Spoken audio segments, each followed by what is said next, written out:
Now, if you meet the criteria, and again, there's a documentation criteria, you need to test for hedge effectiveness. If you meet the criteria, then you have a fair value hedge. And let's do the fair value hedge template here. Magically, the dates change. Peerless contracts to purchase goods from Tokyo Industries for $2 million on August 1st. But it's a contract to purchase the goods. And at the same time, it wants to make sure that even though it's going to owe the 2 million yen, it wants to make sure that that dollar amount that it's going to owe is going to be fixed.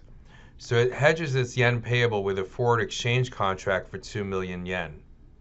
October 1st, 2021, it receives the goods.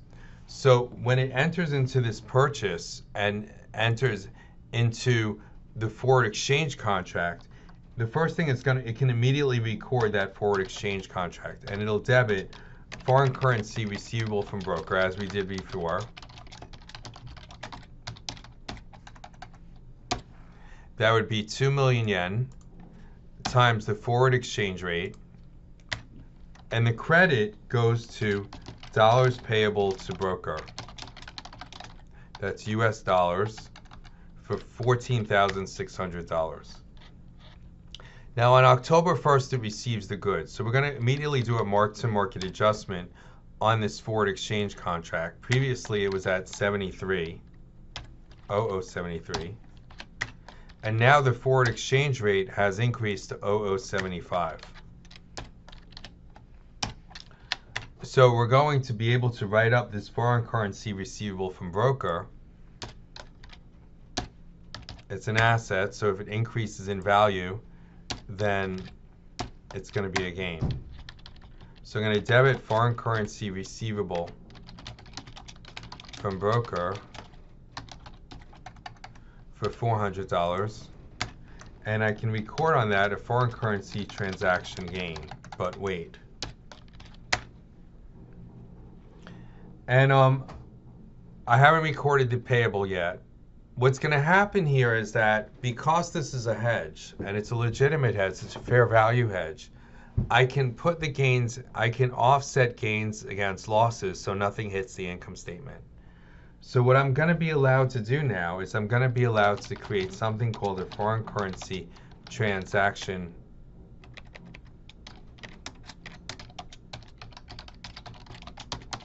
loss for the same amount of money. And I'm going to create an offsetting liability called firm commitment.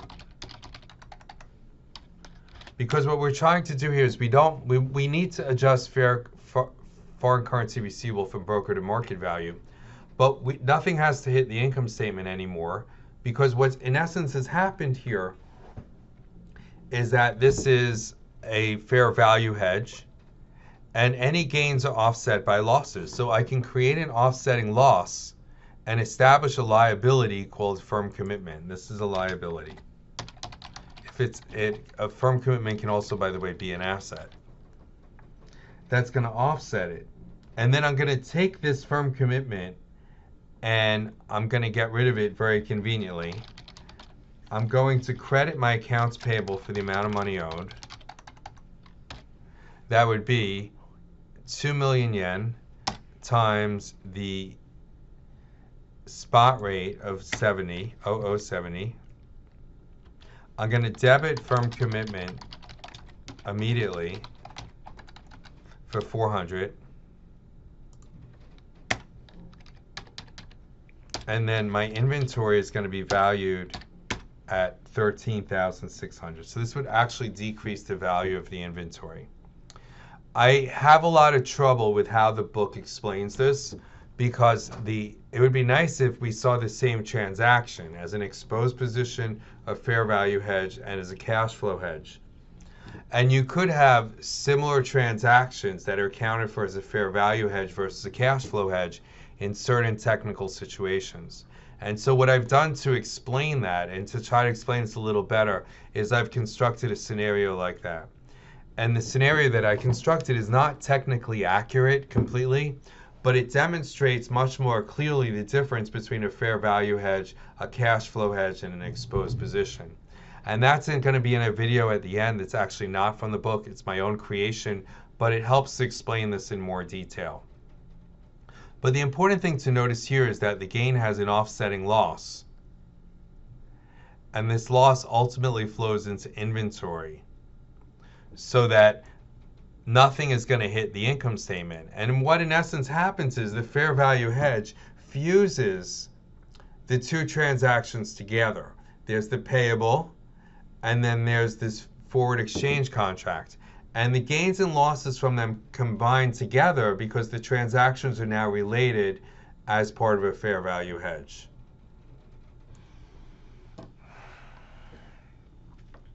Figure 11.6, I'm going to walk you through this one transaction at a time. And this is kind of a story.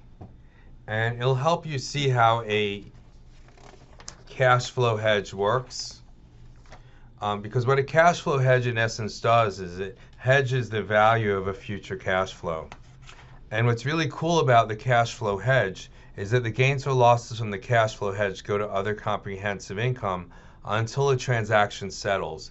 Then the net gain or loss goes against whatever the underlying was. And it's actually really cool how it works. And we'll see how it is in a second. And this is extremely complicated because it starts off as a cash flow hedge and then it becomes a fair value hedge. So I'll tell you the story.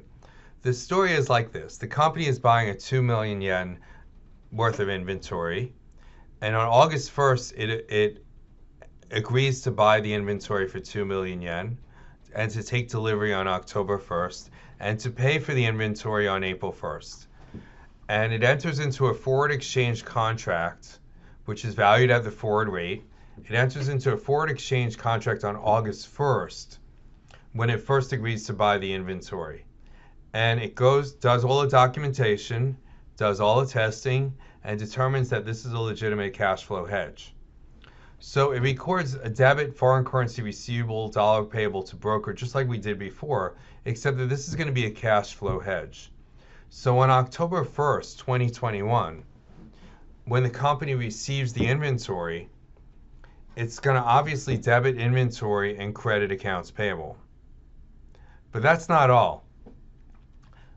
Also, this foreign currency receivable from broker is going to be written up to market value as a result of the change in the exchange rate. And the exchange rate, again, is, in this case, the exchange rate is 0.075. And that's a forward exchange rate. It's not the spot rate. The credit isn't going to go to foreign currency transaction gain, but rather go to OCI. So now make a little mental note here that you have a $400 credit sitting in OCI, other comprehensive income. And again, it's OCI, it's not net income. December 31st is, now as of October 1st, this transfers and it goes from being a cash flow hedge and transforms itself into a fair value hedge. So think about it as, this is why this is so incredible. Like how in Marvel Comics, you have like any kind of comics really, you have Clark Kent becomes Superman and then he becomes Clark Kent again, right? This is different, right? This is a situation you could think of as a cash flow hedge as Superman, and you could think of a fair value hedge as Spider-Man. So what happens is August 1st, Clark Kent becomes Superman. And then on October 1st, Superman becomes Spider-Man. Because this is going from being a cash flow hedge to a fair value hedge. And you can do this. So now you have a fair value hedge, you've written it up to market value, and you have 400 sitting in OCI, and you have Spider-Man, fair value hedge. December 31st, 2001, what do you do with the fair value hedge? Everything is marked to market value, and gains and losses offset. So here you can see debit foreign currency receivable, credit foreign currency transaction gain, 400, and accounts payable will be adjusted also to market value. On April 1st, everything is going to settle. So what you're going to do here is you'll again adjust your foreign currency receivable from broker to market value, and you're going to record a foreign currency transaction loss. And accounts payable, you're going to also record a foreign currency transaction gain, offsetting that. Not for the complete amount.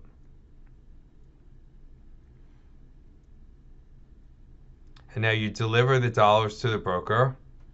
You adjust, you receive your Japanese yen. You use the yen to pay off your payable. And now this is the cool part. This 400 that was in OCI is going to go to cost of goods sold. Because the reason why the cash flow hedge fuses the purchase of inventory with a foreign exchange contract. So any gain or loss on the foreign exchange contract was part of buying the inventory. So it's considered to be that it cost an additional, it saved you $400 by doing this. So the 400, rather than record a foreign currency transaction loss, or in this case a gain, it's a reduction in cost of goods sold. And then you'll debit here, debit cost of goods sold, credit inventory when you actually sell the inventory. This transaction here is a simple cash flow hedge. So we acquire the forward exchange contract to buy inventory on October 1st. We buy inventory, debit inventory, credit accounts payable for its value, and we just leave it there. On December 31st, we adjust this and debit foreign currency transaction loss of $2,000, but we also record an offsetting gain and stick the $2,000 in OCI. Likewise, the write-up of receivable is also going to go to OCI, other comprehensive income. So I'm going to have here a $1,200 net debit to OCI.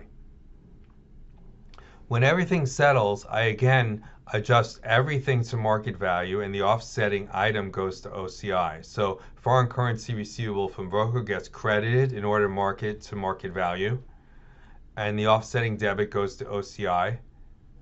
And again, you could do this. See, sometimes they do it in 2 transactions, sometimes they do it 1. I don't like that. They should just do it, and it's very confusing. Accounts payable, they're going to credit the gain for 800, and then they're going to debit a loss and credit OCI. They should really also do that for this, and it's just confusing. See here, the 800, they put the foreign currency receivable straight to OCI, but here they recorded offsetting gains and losses. And it's just confusing how they did that. But you don't have to have all these, or if you should be consistent, do it one way or do it the other. April 1st, 2012, they then deliver the 14,600. So they pay the money to get the 2 million yen. They get 2 million yen in entry 12. They use the 2 million yen to pay off the accounts payable in entry 13. And the net amount in OCI, there's a net debit in OCI of 600. So we're going to credit OCI for $600 and debit cost of goods sold for $600, because again, the whole reason why we had this gain or loss was to buy inventory. And the purpose of the cash flow hedge is it combines the hedged transaction, in this case purchasing inventory so we could sell it to a customer, and the foreign exchange transactions. And they're all combined into one, so the gain or loss on the foreign exchange all goes into cost of goods sold, because it really was a cost of purchasing the inventory. Now let's talk speculation. Speculation would be a situation where you're just buying financial instruments to make money, and there's no intention to hedge anything. And here it's pretty much the same as an exposed position. It's not a hedge. And there's no pretense here at all that it's a hedge. It's gambling, really. So let's say Peerless enters into a 180-day forward exchange contract to deliver 4,000 franc. I don't know why it's franc here. And these are your various rates. So the first thing they would do is they would debit dollars receivable from broker for the amount of money that they expect to receive. 4,000 of the foreign currency units times 0.74, 2960, and credit foreign currency payable to broker. These are Swiss franc, 2960. And then the market value, the previous market value was 0.74. at year end, this would need to be valued at 0.78 because that's the forward exchange rate on that date. And therefore, the foreign currency payable to broker that's going to need to be written up to 3120. And that's going to be the liability that's being written up here. So you're going to credit foreign currency payable to broker for 160 and debit foreign currency transaction loss for 160. April 1st, everything is going to settle. So your book value is going to be whatever the market value was when we did our last mark-to-market adjustment, or 3120. At this point, it's a spot rate that we're interested in because this is April 1st, so there is no forward exchange rate anymore. 4,000 times 0.77 is going to be 3080. That's going to therefore be a gain of $40. So here I'm going to debit foreign currency payable to broker, Swiss franc, for 40. I'm going to credit foreign currency transaction gain for 40. And now I can start to settle the whole transaction. I'm going to pay my money. In this case, I have to pay $29.60. Excuse me, I need to pay $30.80. That's the amount of money I owe. And I'm going to debit foreign currency payable to broker for $30.80. That's the book value of that liability. Then I'm going to get my foreign currency units, which are worth $30.80. It's 4,000 times 0.77. And I'm going to credit